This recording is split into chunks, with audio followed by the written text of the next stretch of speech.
The Galactic Concordat's diplomatic station floated above the planet Velshari like a crown made of silver and light, a massive ring of polished metal and crystal glass that caught the glow of two suns and scattered it in every direction.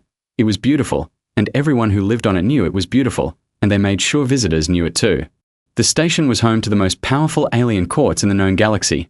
Ambassadors, war generals, royal families, and trade lords all walked its long shining corridors, and at the center of all that power, surrounded by attendants in white robes and guards in golden armor, was Princess Aliara of the Velsharan Empire. She was tall. Taller than most humans by nearly a full head, with smooth silver skin that caught the light like polished stone, and dark violet eyes that never seemed to blink quite as often as other species did. Her hair was black and straight and fell down her back like a curtain of silk. She was, by every standard in the galaxy, extraordinary, and she knew that too. The threat had arrived 3 days ago. A message burned into the hull of one of her personal transport ships. 3 words in the old language of the Crimson Veil, a shadow syndicate that operated in the dark spaces between star systems and made its money selling violence to the highest bidder.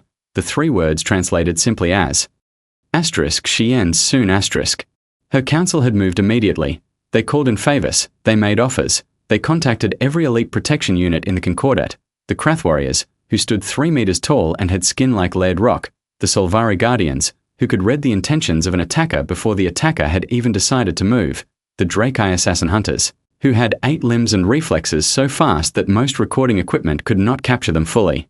Every single one had refused the contract, not because the money was wrong, not because the job was too dangerous, but because 3 of their own kind had already been found dead in the past week. The Crimson Veil had sent a message to the protection community too, and that message had been received very clearly.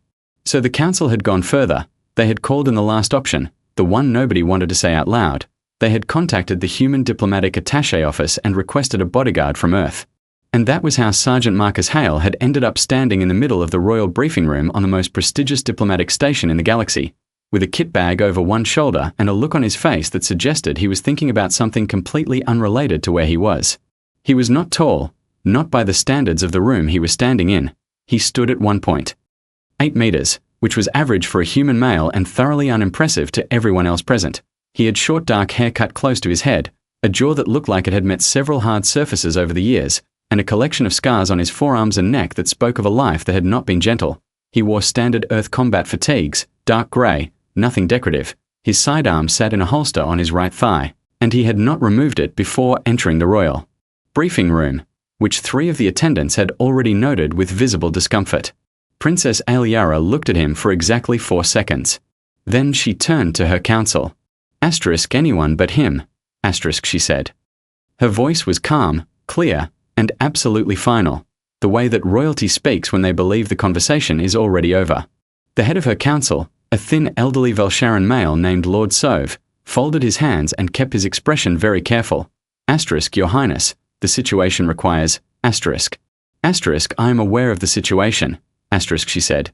I am asking for a different solution. This one is She paused, looking at Marcus again with the kind of eyes that measured and found things lacking. Insufficient. Marcus heard every word. He was standing 6 meters away with perfectly functional hearing in a quiet room. He said nothing. He looked at Lord Sove, then back at the princess. And then he set his kit bag down on the floor, unzipped the top, and began doing a quiet inventory of his equipment. That response, or rather, the complete absence of one, seemed to irritate Aliara more than anything else could have. Did you hear what I said? She asked, directing it at him now. Yes, Marcus said, without looking up from his bag. And I'm your assigned protection until the threat is resolved or command pulls me, he said. He pulled a small electronic device from the bag, checked its screen, and tucked it into his jacket pocket. I don't need you to like the assignment, Your Highness. I just need you to stay close and follow instructions when I give them. There was a very long silence in the room. Lord Sove looked at the ceiling. Several attendants found urgent reasons to look at the floor. One of the golden-armored royal guards made a sound that might have been a cough or might have been something else entirely. Aliara's violet eyes went very still. That was what happened when she was angry. The people around her had learned. Other species showed anger in loud ways, in movement and noise. She went quiet and still, like water just before it freezes. You will address me correctly, she said. Yes, Your Highness, Marcus said. His tone did not change even slightly. The briefing file says the threat escalates in the next 48 hours. I'd like a walkthrough of your daily route before the evening event. He looked up then, directly at her, and his eyes were dark brown and entirely steady, and there was nothing in them that showed fear or nerves or the desperation to impress that almost every other being showed when standing in front of Velsharan royalty. There was just attention, the kind of focused, measuring attention that was not about admiration at all. For one brief moment, Alyara felt something unfamiliar. Not anger, not contempt, not the satisfaction of superiority. Something else, something she did not have a name for in that moment, and she did not like that at all. She turned away from him. Lord Sove will give you the route, she said, and she walked out of the briefing room with her robes trailing behind her like the tail of a silver comet. Marcus watched her go. Then he picked up his kit bag, looked at Lord Sove, and said, ready when you are. Lord Sove exhaled very slowly. She will come around, he said, in the tone of a man who was not entirely sure of what he was saying. She doesn't have to, Marcus said. Let's start with the East Corridor. The evening gala was held in the grand reception hall on the station's upper ring, a long room with walls of clear glass that looked out into open space so that the guests could eat and talk and look important while the stars floated silently behind them. It was the kind of room that was designed to make everyone in it feel like they were at the center of the universe. And for one night, Alyara had to be in it. She wore deep violet, of course she did, and her silver skin caught the warm light of the hall chandeliers and made her look like something that had been carved rather than born. Every diplomat and dignitary in the room noticed her when she entered, and she walked like she expected that, because she did. Marcus walked 2 steps behind her and slightly to her left.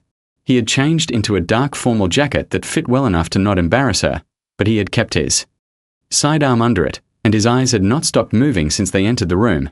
Not nervously, not obviously, just constantly, the way a scanner moves, back and forth, calm and steady, taking in everything. Alyara introduced him to no one. She simply let him exist behind her like a piece of furniture she had been forced to accept.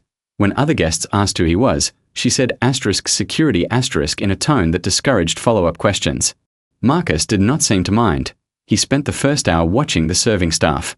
That was the thing Alyara noticed, because she was too proud not to notice things. Most guards watched the crowd, watched the doors, watched the obvious entry points. Marcus watched the serving staff, the ones carrying trays, the ones refilling glasses, the ones who moved through the room like they were invisible because everyone treats servers like they are invisible. She almost said something about it, almost asked why, but that would have required admitting she had been watching him, and she was not ready to do that. The gala ran 2 hours before anything happened. Marcus touched her elbow, very lightly, just 2 fingers, and leaned in close enough to speak quietly. 3 of the servers came in on the same shift rotation, but they're not moving like staff. The one by the east pillar has been in the same spot for 11 minutes and hasn't filled a single glass. Alyara kept her expression neutral. She was royal. She could do that. Are you certain? No. He said. But I'd rather be wrong and embarrassed than right and late. I need you to move toward the center of the room, away from the walls, and stay there. If I say run, you run and don't look back. She wanted to argue. She could feel the argument sitting right at the front of her mouth, something about protocol, about causing a scene, about how a princess does not run. But she looked at his face, and his face was not the face of someone guessing. It was the face of someone who had already done the math and did not like the answer. She moved toward the center of the room. 60 seconds later, the lights went out. Not a flicker, not a fault, all of them, everywhere, at once, in the total and deliberate way that only happens when someone cuts the right cable on purpose. The hall went black, and then the screaming started, and then the sounds of movement that were fast and purposeful and coming from 3 different directions. Alyara stood completely still in the dark. Her hand had found Marcus's jacket sleeve without her deciding to do that, and she could hear him breathing, slow and even, right beside her. Then he was not beside her anymore. What happened in the next 3 minutes, she could not fully reconstruct afterward.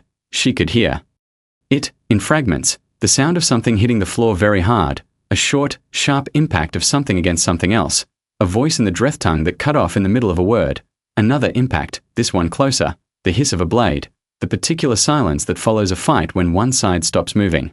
She heard 3 of those silences.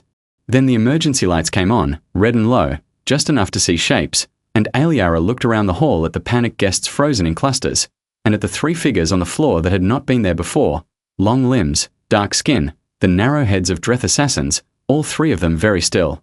Marcus was standing. Near the second one, he had a cut across his left forearm that was bleeding through his jacket sleeve, and his hair was slightly out of place, and that was the full extent of the visible damage. He looked at her first, checking, not greeting, scanning her face and arms and posture the way he had scanned the room earlier, fast and thorough. Asterisk, you have a scratch on your cheek, asterisk, he said. Asterisk, we should move asterisk. She reached up and touched her cheek. There was a thin line there, barely anything. She hadn't even felt it. She stared at him, at the blood soaking into his sleeve, at the absolute stillness of his expression, at the three Dreth on the floor behind him. Asterisk, you're bleeding, asterisk, she said. And she was surprised by the sound of her own voice, which came out quieter than she intended. Asterisk, yes, asterisk, he said. He tore a strip from the inside lining of his jacket and wrapped his forearm with it, one-handed, tying it off against his teeth. It took about 8 seconds. Asterisk, station security will lock this room down in about 2 minutes. I want us in the east corridor before that happens, because if there's a fourth one they'll use the lockdown as cover. Move with me, asterisk. She moved with him, and she did not walk 3 steps ahead this time. She walked beside him, matching his pace, because something in her body had made that decision before her mind caught up to it. In the east corridor. Under the white lights, she looked at him again, really looked, not the dismissive glance she had been giving him since he arrived. She looked at the scars that disappeared under his collar, at the hands that had done whatever had been done to 3 Dreth assassins in total darkness, at the calm that had not broken once, not even slightly. Asterisk, you knew. Asterisk, she said. Asterisk, before the lights. You already knew, asterisk. Asterisk, I suspected. Asterisk, he said. Asterisk, there's a difference, asterisk. Asterisk, and if you had been wrong. Asterisk. Asterisk, then I would have apologized for the inconvenience and you'd have had a story to tell about the embarrassing human. Asterisk, he said. And there was something in his voice that was not quite humor but was close to it, very dry, very quiet. Asterisk, being wrong costs me some dignity. Being right and saying nothing costs you a lot more, asterisk. Aliara looked at the wall for a moment. She thought about the word asterisk, insufficient asterisk, the word she had used in the briefing room that morning, said in a tone that was meant to end conversations. She did not say anything about it. She just kept walking. The safe house was not impressive. A small set of rooms in the outer ring of the station, behind a door that looked like a maintenance panel from the outside, with grey walls and functional furniture and no windows. It had been set up for exactly this kind of situation, the kind where impressive was a liability and invisible was the point. Marcus had swept it in under 4 minutes after they arrived, checked the vents, the walls, the floor panels, the corners, moving fast and methodical and saying nothing while he did it. Then he had declared it clear with one short nod and set a small device near the door that would alert him to any approach from outside. Aliara sat in the single clean chair in the main room and watched him do all of this. The scratch on her cheek had already been cleaned and sealed. Marcus had produced a small medical kit from his bag and taken care of it with the same brisk efficiency he applied to everything else. No ceremony, no reassurance, just quick and correct. He set 2 ration packs on the table between them, the kind that soldiers carried, dense and calorie-heavy and flavorless, slid one toward her and opened his own. She stared at it. Asterisk, I do not eat field rations, asterisk, she said. Asterisk, you haven't eaten in 6 hours and you're running on adrenaline, asterisk, he said. Asterisk, you'll eat it, asterisk. She ate it, slowly, and with an expression that made her feelings about the experience very clear, but she ate it, and he ate his without appearing to notice or care about the taste, which suggested that this was simply how he had eaten for a very long time. The silence between them was not comfortable, but it was not hostile either. It was the silence of 2 people who had been through something together and had not yet decided what to do with that. Aliara was the one who broke it. She was royal, which meant she was trained to control rooms and conversations, and silence was only tolerable when she chose it. Asterisk, why did you volunteer for this assignment? Asterisk, she asked. Asterisk, the file says every other protection unit refused. You had the same information they had. You knew the Crimson Veil had already killed 3 guards, so why did you take it? Asterisk. Marcus set down the ration pack and looked at her with those steady brown eyes. Asterisk, because it was offered, asterisk. Asterisk, that is not an answer, asterisk. Asterisk, it is for me, asterisk, he said. Asterisk, it was a job that needed doing and they offered it. That's enough reason, asterisk. She stuttered him. Asterisk, you were not afraid. Asterisk. Asterisk, I was. he said, simply, without embarrassment, the way someone states a fact about the weather. I'm always afraid before an assignment. It's useful, it keeps the attention sharp. That surprised her. She had expected denial, or the performance of bravery that most beings put on when they did not want to look weak. She had not expected honesty, said that plainly, with no weight attached to it. What is Earth like? She asked, and she was not entirely sure why she asked it, except that she was in a grey room in a dangerous situation with a human she had dismissed that morning, and the world had become strange. Enough that questions felt more honest than silence. Marcus leaned back in his chair. Loud. He said. Crowded. It's a small planet for how many of us are on it. It has weather that tries to kill you in about 14 different ways depending on where you stand. Most of the animals in the deep water are things we still haven't fully catalogued because they live too far down, and it used to be at war with itself constantly. For most of our history, humans were the biggest threat to other humans. That sounds like a terrible place to be from. She said. Not cruelly, just honestly. It made us what we are. He said. And there was something in his voice that was not pride. Exactly, but was in the same neighborhood as pride. We don't have your people's speed, or the Kratha's armor, or the Solvari's mind gifts. We are soft compared to most species. We break easily, we get sick, we heal slowly. Everything in the galaxy is physically better than us in at least one way. And yet you are here. She said. And yet. He agreed. Because we have something else. Something that doesn't show up in a physical assessment or a combat record. Your people have a word for the will to live. Most species do. But humans have something different. We have the will to continue even when we are losing, even when the outcome looks certain and the cost is already too high. We have a specific kind of anger at the idea of stopping. El Yara was quiet. What do you call it? The closest word in your language would be something like stubborn refusal. He said. In ours we call it spite. It means you keep going not because you know you will win, but because something in you absolutely refuses to let the other side be the reason you stop. She turned the word over in her mind. Spite. She said. Spite. He confirmed. That sounds. She said after a moment. Exhausting. It is. Marcus said. We're used to it. She looked at his arms, at the scars she could see below the rolled-up sleeve, the wrapped cuts still dark with dried blood, the older marks underneath that mapped years of impact and blade and fire. How many times have you been seriously hurt? She asked. He looked at his arms too, almost like he was counting. Enough times that the doctors on my home base know my file without looking it up. He said. Does it not make you want to stop? It makes me want to not get hurt again. He said. That's different. Stopping means the next person behind me doesn't have anyone in front of them. That's a worse outcome than me getting hurt. El Yara looked at him for a long time after that. She thought about the guards she had grown up with, the Velsharan household knights, tall and proud, trained. Since youth in the forms of royal combat, they were magnificent, every one of them. They moved beautifully and fought brilliantly, and when the pressure became something they had not trained for, they adapted, and when adaptation was not enough, they retreated with honor. They would never have said what Marcus just said, not because they didn't mean it, but because it would not have occurred to them that retreating was worse than being hurt. Your planet is strange. She said finally. Our planet made us strange on purpose. He said. And this time there was something in his voice that was definitely a smile, even though his face barely moved.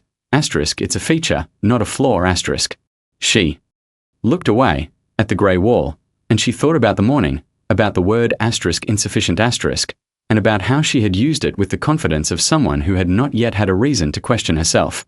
She did not apologize. She was not ready for that, and he had not asked for it. But something in the set of her shoulders changed, very slightly, and if Marcus noticed, he did not say anything about it.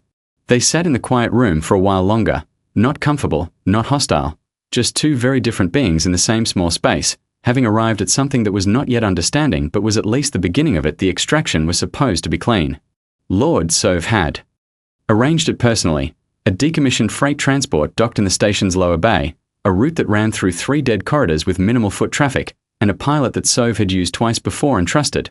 The route had been shared with exactly 4 people, all of them inside the Royal Council, all of them vetted to the highest Concordat standard. Marcus had looked at the plan and said nothing negative about it. He had asked 2 questions, checked the transport schematics, and spent 20 minutes walking the first third of the route himself before coming back and saying it'll do . El Yara had noticed that he never said things were perfect. He said things would do, or things were acceptable, or things were as good as available. She had initially read that as pessimism, but she was beginning to understand it was something else. It was honesty, the kind that didn't bother dressing itself up. They had been moving through the second corridor when the ambush hit. It came from both ends at once, not a rushed attack, not a desperate one. A planned, coordinated detonation of the corridor's lighting system followed immediately by a flash device that turned the world white for 3 full seconds. And when sight returned, there were 12 of them, spread across both ends and the ceiling mounts above, armed with pulse weapons and wearing the black segmented armor of Crimson Veil strike operatives. The pilot was already down. El Yara did not look too long at that. Marcus had her behind a support column before the white cleared from her eyes. He moved her the way water moves, fast and with no wasted energy. And then he was beside her, back against the column, assessing with his eyes. 12 operatives, pulse weapons that would go through most cover, a signal jammer that had already killed their comms. She could see the dead indicator on her communicator, and a drone, the size of a large fist, hovering near the ceiling, rotating slowly, its sensor eye passing across the corridor in long slow sweeps. It was keyed to Velsharan. Biosignatures. She could tell by the way it paused every time it swept near her. She was the target. The drone was there to make sure she could not hide. Talk to me. She said. Quiet, steady, surprising herself with how steady. 12, both ends, 1 drone, no comms, 1 way out and it goes through all of them. Marcus said. He was looking up at the ceiling, at the vents, at the column bases. And they have a mole. Someone in the council fed them this route, which means they knew our timing, our transport, and probably that I would be the only protection. Can we go back? They closed the rear access when they hit us. It's sealed. He said. We're in a box. She looked at him. What do we do? He was quiet for exactly 4 seconds. She counted, because she needed to count something. And then something shifted in his face, the same way a door shifts when a lock opens. The transport's power core is still active. It's 50 meters back in the bay. It runs on a compressed plasma cell. If I overload it from the secondary access panel, it'll generate an electromagnetic pulse big enough to knock out every electronic system in this corridor for about 90 seconds. The drone goes down. The pulse weapons jam. Their armor comms die. And then and then it's 12 of them and me with mechanical weapons in the dark. He said, as if this were a reasonable sentence, as if this were a workable plan. That will also knock out your equipment. Yes. And you would be fighting 12 trained operatives alone, in the dark, with no support. Yes. She stared at him. That is not a plan. That is a decision to die more slowly. It's a decision to give us a chance. He said, and his voice was not loud, not heroic, not the voice of someone giving a speech. It was the voice of someone who had already made their peace with the math and just needed to start moving. But I need you to do something first. When the pulse hits, they'll have about 30 seconds of confusion before they adapt. I need you to move to the maintenance hatch on the north wall, 3rd panel from the left, and stay inside it and do not move no matter what you hear. I will not hide while you. Your Highness, he said, and he looked at her directly, fully, with those brown eyes that were never anything but honest. I cannot do this and protect you at the same time. I need you safe so I can move freely. If you're in danger, I will go to you instead of finishing the job. That is not a flaw, it is just what will happen. So I need you in that hatch. She held his gaze for a long moment. Then he reached into his bag and pulled out a secondary sidearm. Compact, mechanical, no electronics, and he pressed it into her hand. And closed her fingers around it. If something comes through that hatch that isn't me, use this. Aim at center mass. Fire twice. I know how to shoot. She said. Good. He said, and something crossed his face that was very brief and very warm. I need you to be brave for about 4 minutes. Can you do that? She straightened, and her shoulder, still sore from the earlier graze she had taken in the bay, pulled tight, and she straightened anyway. I am a princess of the Velsharan Empire. She said. That's a yes. He said, and then he was moving, low and fast, back toward the transport bay. She got to the hatch. She counted. The pulse hit at 32 seconds. She felt it more than heard it, a deep thrum in the walls, like the station itself had taken a breath, and the corridor went dark and the drone fell from the ceiling with a hard metallic clatter, and she heard the shouts of confusion from both ends. And then she heard Marcus. She could not see anything. She had one hand on the wall and one hand on the weapon, and she listened.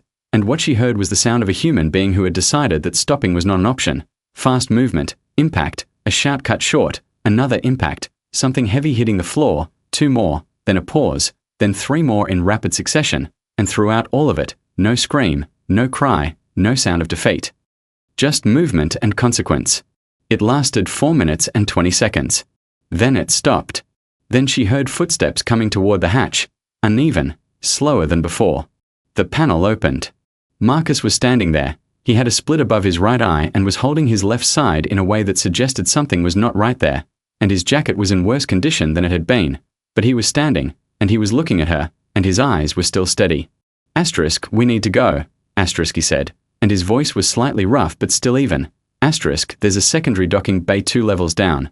I found a route before we left, 10 minutes on foot, asterisk. He turned to lead. His left knee gave. Slightly on the first step, just slightly, and before she understood what she was doing, Alyara moved forward and put his arm over her shoulders. He looked at her, surprised, for the first time, actually surprised, the first crack in that unreadable face since she had met him. Asterisk, I am capable of. Asterisk, he started. Asterisk, I know what you are capable of. Asterisk, she said, and her voice was steady and she kept walking, taking some of his weight, and she did not look at him when she said it because she did not want him to see whatever her face was doing. Asterisk, walk, asterisk. He walked. Behind them, 12 Crimson Veil operatives were very still on the corridor floor. They made the secondary bay in 9 minutes. The medical bay on the Concordat Central Hub was white and quiet and smelled like every medical bay in the galaxy, clean in a way that felt almost aggressive, and Marcus had been in it for 2 days before they let him sit up without a monitor alarming about something. He had 2 cracked ribs, a deep laceration above his eye that had needed sealing, and a pulled muscle in his left leg that the doctor said was the result of continuing to use it after it should have been rested. They said this in the tone of medical professionals who have seen this kind of thing before and are tired of it. Marcus thanked them and asked when he could walk without assistance. Asterisk, 3 more days. Asterisk, the lead. Doctor said, a tall Silvari female with pale gold skin and the calm expression of someone who could read the intent of the nearest 40 people at all times. Asterisk 2. Asterisk, Marcus said. Asterisk 3. Asterisk, she said, and she left before he could negotiate further. Alyara came on the second day. She did not announce it. She simply appeared in the doorway in plain robes, not the formal ones, the lighter ones that she wore when she was not performing the role of princess for an audience. She had 2 attendants in the corridor behind her, but she came in alone and she sat in the chair beside his bed without being invited, which was either a breach of etiquette or a statement of comfort, and Marcus was not. Sure which. Asterisk, you look better than you did. Asterisk, she said, looking at the sealed cut above his eye. Asterisk, I look terrible. Asterisk, he said. Asterisk, but better, asterisk. Asterisk, yes. Asterisk, she agreed, which surprised him. He had expected a polite disagreement. Asterisk, the doctors say you are already pushing the recovery timeline, asterisk. Asterisk, the doctors think I should rest more, asterisk. Asterisk, the doctors are correct, asterisk, she said, and there was something in her voice that was not quite commanding and not quite gentle, something sitting in between, something new for her. Asterisk, you will rest more, asterisk. He looked at her. Asterisk, you've been talking to them about my condition, asterisk. Asterisk, I have been checking on the status of my assigned protection unit, asterisk, she said. Very precisely, very carefully. Asterisk, that is a reasonable thing for a principal to do, asterisk. Asterisk, it is, asterisk, he said, and the corner of his mouth moved in the way she had come to recognize as the closest he got to a visible smile. She looked at her hands for a moment, then she said, asterisk, the mole in the council has been identified, asterisk. Her voice was flat and hard in a way that was different from her usual control. This was not composure, this was something covering a great deal of anger. Asterisk, it was not a council member. It was a Concordat senator, Senator Veth of the Preth Collective. He has been under Crimson Veil influence for at least 2 years. The Concordat Security Council arrested him this morning, asterisk. Asterisk, good, asterisk, Marcus said. Asterisk, he was one of the most respected voices in the Concordat, asterisk, she said. Asterisk, he sat on 4 major committees. He had access to security routes across 12 stations. The extent of the damage is still being assessed asterisk. She paused. Asterisk, I trusted the process that trusted him. I thought the system was secure asterisk. Asterisk, systems have holes, asterisk Marcus said. Asterisk, that's not a flaw in you. That's just how systems work. The answer is better checking, not more trust asterisk. She looked at him. Asterisk, you are not very comforting asterisk. Asterisk, no. Asterisk, he agreed. Asterisk, but I'm accurate asterisk. Something in her expression shifted. She almost smiled. It was brief, quickly controlled, but it was there. Asterisk, I have been told that the tribunal requires my testimony in 4 days, regarding the events in the corridor, the gala, and the full sequence of the Crimson Veil's operation against my household asterisk. Asterisk, I'll be there, asterisk Marcus said.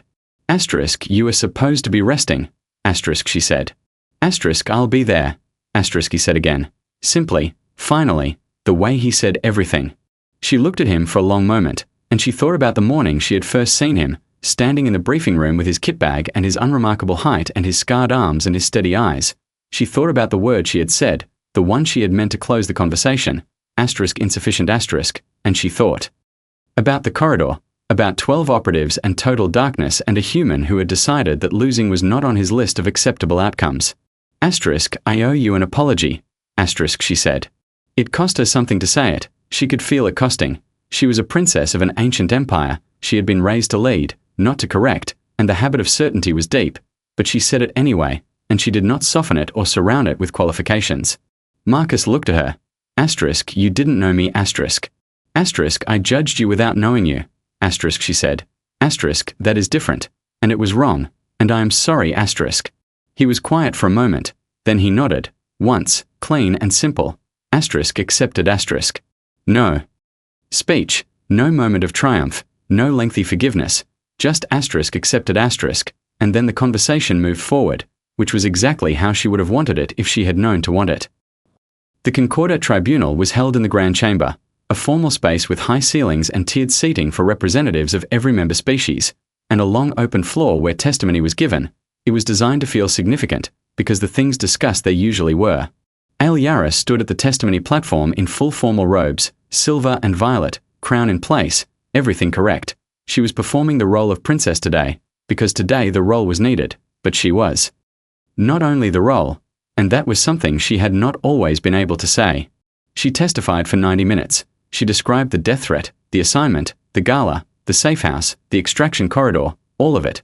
She gave times and details and observations with the clarity of someone who had been paying close attention throughout. And when she reached the corridor, when she described what she had heard in the dark while she was in the hatch with a weapon in her hands and 12 trained killers between her and any reasonable outcome, she did not spare the detail. The chamber was very quiet. She named Marcus by full name, rank, and world of origin. Sergeant Marcus Hale, Earth, Sol. System, human. She described what he had done with the precision she would use to describe a military campaign, because that was what it had been, conducted by one person, in the dark, against odds that no tactical system she knew would have assessed as survivable. When she finished, the chamber remained quiet for several seconds, which in a room full of alien dignitaries and military representatives was a significant silence. Then the presiding commissioner asked if she had anything to add before closing testimony. She looked across the chamber. Marcus was sitting in the gallery in his formal jacket, ribs still taped under it, the sealed cut above his eye a dark line against his skin. He was watching the chamber the way he always watched rooms, steady and measuring, and when her eyes found him he did not look away, he just looked back, same as always. She turned to the commissioner. Asterisk, I want it on the formal record, asterisk she said, and her voice carried to every corner of the chamber, asterisk that Sergeant Hale performed beyond every standard this council has ever defined, that he chose a post every other protection unit refused, that he sustained injury that would have ended most beings and did not once consider stopping, and that the Velsharan Empire formally recognizes his service and his courage. Asterisk. She paused. Asterisk, and I would like it noted that his courage is of a specific kind, the kind that does not come from being certain of victory, it comes from refusing to accept defeat. I had not understood that kind of courage before. I understand it now. Asterisk. After the tribunal, in the wide corridor outside the chamber, Lord Sove caught up to her with a data tablet. Asterisk, the council has prepared the formal paperwork for the end of the threat assessment period. If the senator's network is dismantled, the immediate danger to you is significantly reduced. We can arrange a formal release for Sergeant Hale by the end of the week. Asterisk. Aliara took the tablet. She looked at it. She looked at the form with its neat blank fields and its formal language. Asterisk, the senators. Network is not fully dismantled. Asterisk, she said. Asterisk, there are still active cells. The security assessment is not complete. Asterisk. Lord Sove looked at her carefully. Asterisk, that is true, but, asterisk. Asterisk, then the threat assessment period has not ended. Asterisk, she said, and she handed the tablet back to him. Asterisk, my assigned protection remains in place. Asterisk. Lord Sove looked at Marcus, who had stopped a few paces behind them. Then he looked at Aliara. Then he looked at the tablet. Asterisk, of course, Your Highness, asterisk, he said, in the tone of a man who understood everything and would say nothing about it. She walked on, and Marcus fell into step beside her, not behind, not in front, but beside, at the same pace, covering the same ground. Asterisk, you heard that, asterisk, she said. It was not a question. Asterisk, yes, asterisk, he said.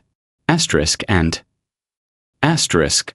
Asterisk, and I'll need to review the updated threat assessment files, asterisk, he said. Asterisk, and you have a diplomatic reception at 1700 hours that I want to walk through before you attend. Asterisk. She looked at him, at the steady brown eyes, the unreadable face, the absolute reliable consistency of a person who simply kept going, and something in her chest that had been tightly held for a very long time released, just slightly, like a door opening a crack to let in air. Asterisk, then let us go over the route, asterisk, she said.